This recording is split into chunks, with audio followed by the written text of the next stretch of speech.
Aproveitando aqui a passagem desse grande otologista, Dr. Felipe Félix, um grande colega de profissão e amigo, né? Mas amigos elogios são pela amizade.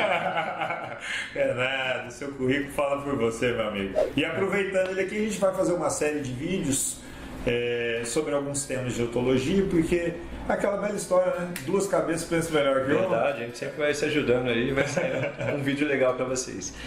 Olha, vamos falar um pouquinho sobre os protocolos e o que a gente tem feito com a triagem neonatal, descobrir essa perda auditiva no recém-nascido? Pô, é muito importante diagnosticar precocemente. O que acontece ainda em alguns locais e acontecia muito no passado, era a criança, os pais só perceberem que a criança não escutava com 1 ano e meio, 2, quando tinha um atraso da fala dela. Ou seja, ela estava demorando a falar e aí os pais começavam a se ligar que alguma coisa podia estar acontecendo de errado.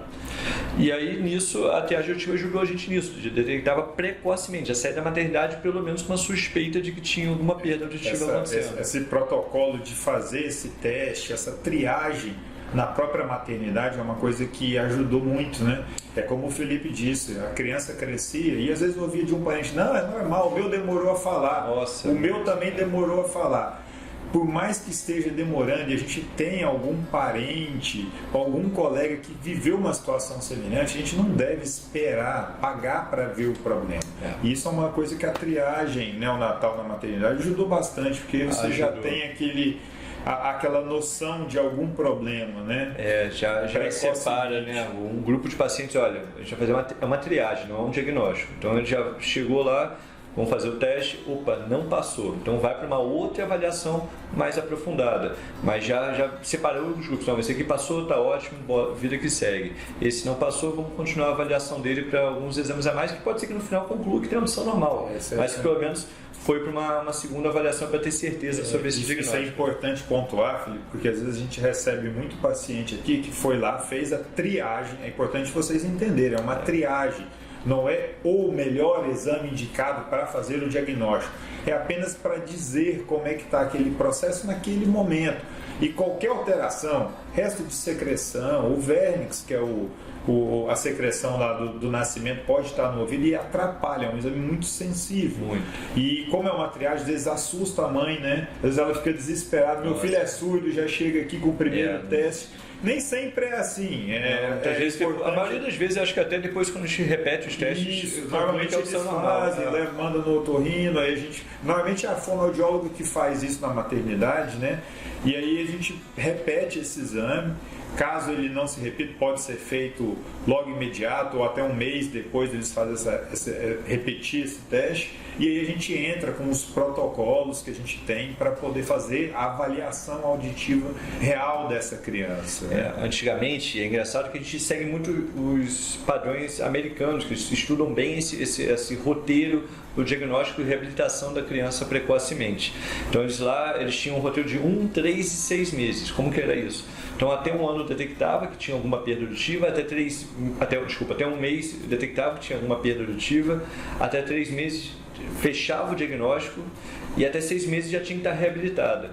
Seja já usando aparelho ou pensando no implante coclear, uma fase desse tipo. Agora não, mudou um pouco. Eles estão tentando baixar para 1, 2 e 3. Então, você já tem 1 ano de detectar a perda, 2 anos fechar o diagnóstico, já é perda profunda, perda moderada, perda severa, bilateral, não é? E até 3 meses já começar alguma reabilitação. A maioria das vezes com aparelho auditivo nessa fase ainda.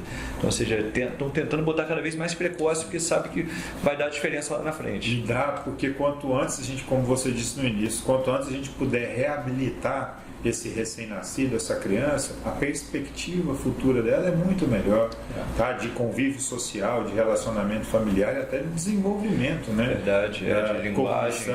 De linguagem, de cognição, de todo esse processo. E tem um grupo, né, que a gente sempre fala do teste de orelhinha, geralmente é feito com uma autoemissão. Mas acho que é importante citar também que tem um grupo que acaba que vai ter que avançar nos exames, não só o teste de orelhinha, mas fazer um BERA também, um PEAT, porque são crianças que têm algum fator de risco, que são aquelas que tiveram hipóxia, prematuras, baixo peso, cara de CTI, né? Teve uma necessidade de cuidado especial aí durante esse período da maternidade, né?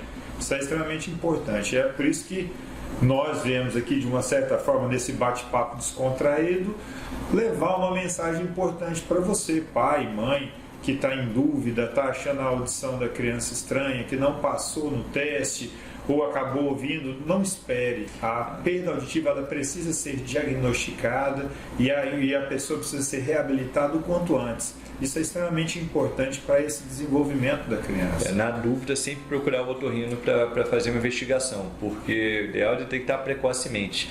E essa percepção dos pais é muito importante. Às vezes, vem antes da percepção do próprio pediatra que acompanha a criança. Os pais já notam, olha, está diferente, ela não está escutando, alguns barulhos em casa ela não está reagindo.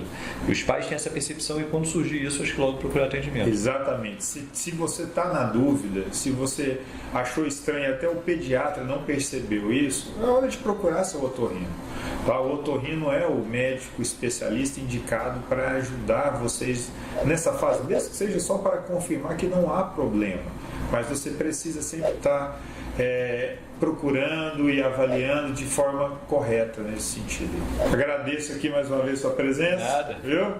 Bem-vindo a Goiânia aqui. Sempre bem-vindo.